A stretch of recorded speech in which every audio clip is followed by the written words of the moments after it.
Good evening, and thank you very, very much. JB, thank you for those words. And I'd like to thank Pete Radovich for producing that wonderful video. Pete is the best feature producer in the business, so to have him document my career is truly a great honor. Congratulations to all the other honorees. I'm humbled to be included in this group. My thoughts and prayers are with Craig and his entire family as he continues to wage his incredibly difficult and painful fight with amazing grace and fortitude. I'd also like to acknowledge Ken Agard, without whom this evening, and indeed the Sports Broadcasting Hall of Fame, wouldn't even exist. Ken has been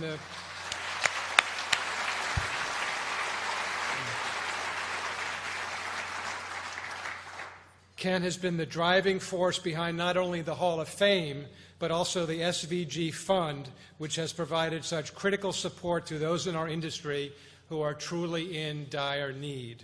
To see the kind of effect that the SVG Fund has had on so many of our colleagues is truly remarkable and heartwarming. So, Ken, thank you for your tireless dedication to this terrific organization. I owe an enormous debt of gratitude to my entire CBS Sports team. They are the best in the business and continue to set the standard in our industry. As many of you know, and was referenced in that video, I was born under the sign of the thrill of victory and the agony of defeat. And I have been so incredibly lucky to literally grow up in the business of sports television.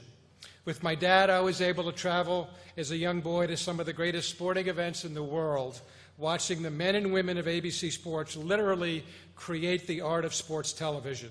Sitting in production meetings and television trucks with people like Roone Arledge and Chet Forte and Dick Ebersol and Chuck Howard and Don Ohlmeyer, Jeffrey Mason and Roger Goodman was an education that couldn't be duplicated anywhere else. I remember so vividly my first payday as if it was yesterday. It was at the Jacksonville Open when I was just 11 years old, and after the show on Sunday night, unit manager Irwin Weiner said, "Sean, what are you standing over here for? Get in the pay line." Well, I got in the pay line and I got paid $25, and I knew at that very moment what exactly I wanted to do, which was to make my living in sports television. Later, during my 2 years at ABC Sports, I again had the opportunity to work for Roone and Chuck and Chet and the others. But after 2 years, I began to feel that it was better to get out from underneath my father's shadow at ABC Sports. At lunch in a little French restaurant called Le Champignon in 1979, I asked my father for some career advice, and he said to me, "Stand up, go to the back of the restaurant, there's a payphone back there, call Jeffrey Mason at NBC Sports and tell him you want to work for him." Well, I dialed Jeffrey. He picked up himself on the first ring and said, "Let's meet tomorrow morning at 8:30. When I met with Jeffrey, he took out a legal pad and told me to write down all the things I wanted to do in sports television. So I wrote down negotiate for sports rights, produce live shows, help program the network, hire new on-air talent, and other duties. He went down the list and checked off most of the items and asked me if I could start the following Monday. So just like that, I was back and able to work directly with Jeffrey, Don Ohlmeyer, and Arthur Watson as they were building NBC Sports. What a time we had together, producing the World Series, the Super Bowl, the Rose Bowl, Wimbledon, and so many other great events. And what fun we had, and what great memories we made. Jeffrey took a real chance on me, and I was determined not to disappoint him. Speaking of great mentors, when Mark McCormick asked me to join IMG, I got to work not only with him, but also with the great Barry Frank. I learned so much from Mark and Barry and was able to be at Barry's side as he handled such properties as the Olympics, NFL football, Major League Baseball, the British Open, and Wimbledon, and personalities like John Madden and Bob Costas and Jim Nantz. I can't tell you how much I learned about packaging, selling, and marketing from Barry Frank. He became not only my mentor, but also my best friend, and he remains so today. Other than working at IMG, the only other job I really wanted was to run a sports network. So when Peter Lund offered me the job of running CBS Sports, I leapt at the opportunity. I told Mark that I certainly wouldn't leave him in the lurch at IMG and would stay as long as he needed for the transition.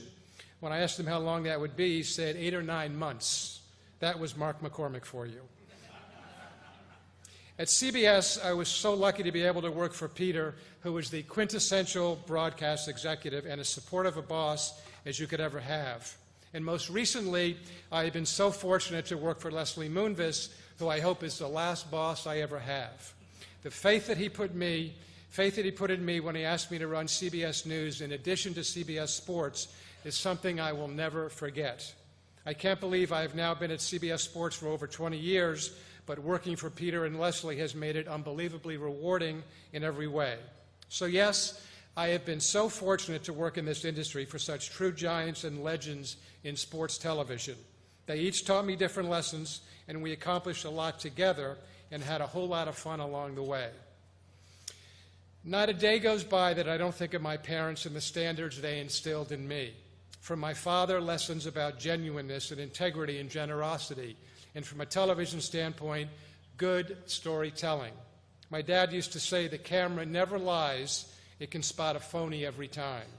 And from my mom, a pioneering journalist in her own right, perseverance, hard work, and a sense of humor and belief in yourself. While making my living in the same profession as my dad, I've been able to witness almost on a daily basis just how much both my parents were respected and indeed loved by everyone they came in contact with.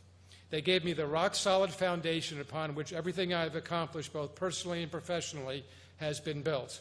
I know they are smiling with pride tonight.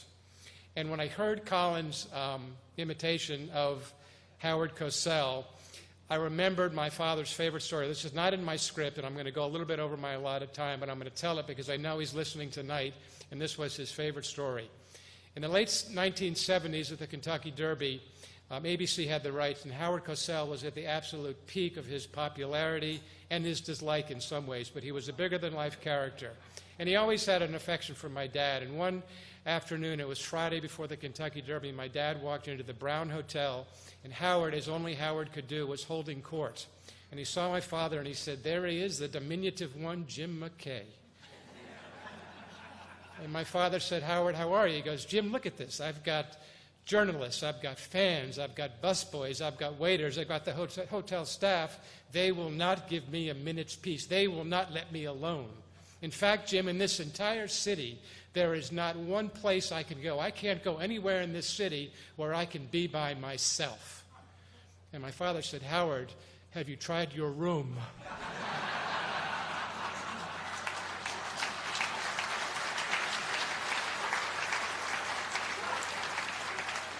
That was quintessential Jim McKay. So to my sister also, who has also traveled the wide world with my dad, I say that I love you and am so pleased that we can still share in the wonderful memories that our parents gave us. Everyone should be lucky enough to have a sister like you. To my nephew James, whom my parents adored and who kept them young at heart even into their 80s, the time we spent together on the golf course with my father are some of the happiest moments of my life. And to my children Maggie and Jackson, who have given me more happy moments of pride than you can ever imagine. And when people wonder what I would like my legacy to be, it's not the NFL or the Masters, it's 2 happy, loving, and successful children, which I know you will be. And to my wife Tracy, who has managed to keep our family running smoothly and on track when I have spent so much time at my job, especially when I was running both news and sports. I was preoccupied in a way a lot, but I always knew that we were in good hands and covered on the home front with Tracy in charge. She has been my steadying, loving partner throughout all this craziness. To be able to come home to Tracy, Maggie, and Jackson has made all this worthwhile. Or to put it another way, none of this would be as satisfying or fulfilling without being able to share it with my family. I love you, and please know that you are the true lights of my life. So I thank SVG so very much for this great honor, which I will cherish forever. I recognize my amazing team at CBS Sports who have helped make all this possible. And I thank everyone who has guided me along the way, especially my parents, Jim and Margaret, and of course Tracy, Maggie, and Jackson. I've always tried to do my best to make you all proud, and I hope that I have succeeded. Thank you very much.